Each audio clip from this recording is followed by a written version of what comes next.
This has been a much more entertaining morning than that game last night. Jesus Christ. Yeah, what'd you think? We were all wrong.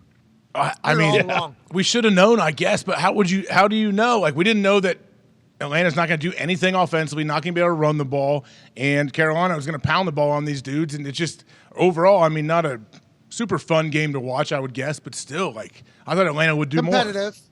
Yeah, and the weather was terrible. I think everything, the read we had on the weather was accurate. You know, it did seem to be a bit slick, and it's a turf field. They talked about, Andrew Whitworth talked about that in the pregame. He said, you know, it used to be a grass field, now it's a turf field, so maybe that'll handle it a little bit better. I don't think that guy handled it that well. You know, I was an advocate for Marcus Mariota. There was a couple runs last night. Now that one, can't have it, Carson Wentz. Okay, why? Marcus Mariota, Carl Wentz here. Can't be happening. Now, obviously, he was down. They didn't call it. But the idea that you can just say, fuck it to the football, something we can't be having an NFL quarterback too. There was a couple runs, though, I thought, and correct me if I'm wrong, AJ, where Mariota looked fast. Looked like he was going to break it, and then he would get tripped up. And it's like, in years past, has he not done that?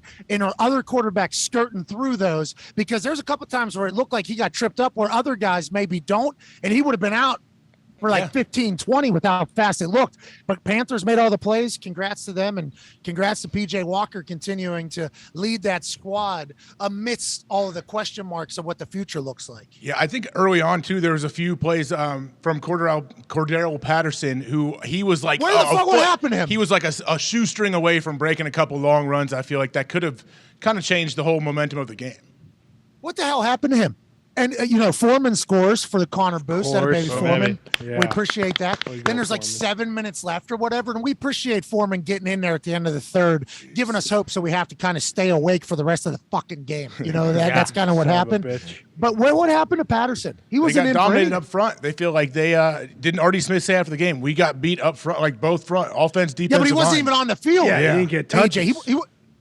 Is he hurt? Is he banged up? Did something happen? Do we know? He definitely isn't banged up because he was returning kicks, and he had. There's no way they're pissed at him. They're not pissed at him. No, they had him lined up at slot, dude. They had him lined up at slot a bunch of times whenever they're running the other guys. And I know Chuck Pagano thing was like, hey, four-headed monster down there in Atlanta. Mariota, Patterson, Alier, whatever the other guy is. But like, Cordarrelle Patterson was lined up at slot and they were running the ball. I'm like, what the fuck? Yeah. This guy, isn't he the guy? Like, what do we even do? I wonder, he won the scepter. Yeah. And then all of a sudden this guy doesn't get the ball. That was mind-boggling, Connor. I assume you were thinking the same thing, the man whose face was attached to that boost last night. That was frustrating. Like, what is Artie doing? What's Artie's deal, you think? Yeah, I was absolutely livid. It's not as if they were lining him up in the slot and then, like, having him run a slant or getting a matchup and feeding him the ball. Yeah, like, he was just out there to basically block during those. And I'm not sure if you saw, but I believe when it was 13-3, towards the end of the third quarter, maybe halfway through, Cordarrelle Patterson was actually wide open coming out of the backfield on, the 10-yard line. Would have been a walk-in touchdown for him. Instead, Mariota sails it, overhead outside the back of the end zone. Next play, Drake London touchdown. So it was there. I am bummed the fact that Artie Smith decided, hey, since you had 2 touchdowns last week, Cordarrelle, we're just not going to give you the fucking ball. So that was that? Why makes did he do that? I don't understand why he didn't. I thought maybe you guys had heard something that I hadn't heard too. Like maybe some news came out after the game on what Artie had to say there. But that was a mind fuck for me. Like why?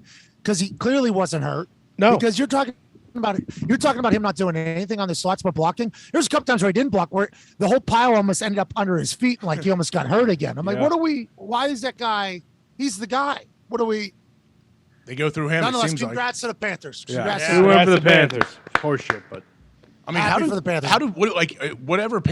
What do Panthers fans think? Like, do they care about this year? Are they just saying, hey, we want a high draft pick? What are they doing? Yeah, I would assume they do not want to be winning these games. Maybe not. Atlanta wins. Hey, Atlanta wins their number 1 in the NFC South last night. Yep. Man. Atlanta loses to Carolina. Carolina's gotten some wins now. They don't have Christian McCaffrey. They don't have Robbie Anderson. They don't have, their fans have to be so confused. Like, if we keep a couple playmakers, are we in more games? You know what I mean? Like, it's starting to rain there, Pat? Yeah, it's starting to come down a little bit. Tell you what, the face just got hit with a ball, raindrop right. You got a roof? You got a roof above you, or what? What do you have? Yeah, right above me, there's a roof for sure. But I'll tell you what, there isn't one there. You can see it on the glass right behind. Yeah, Jesus. Oh boy. Oh no.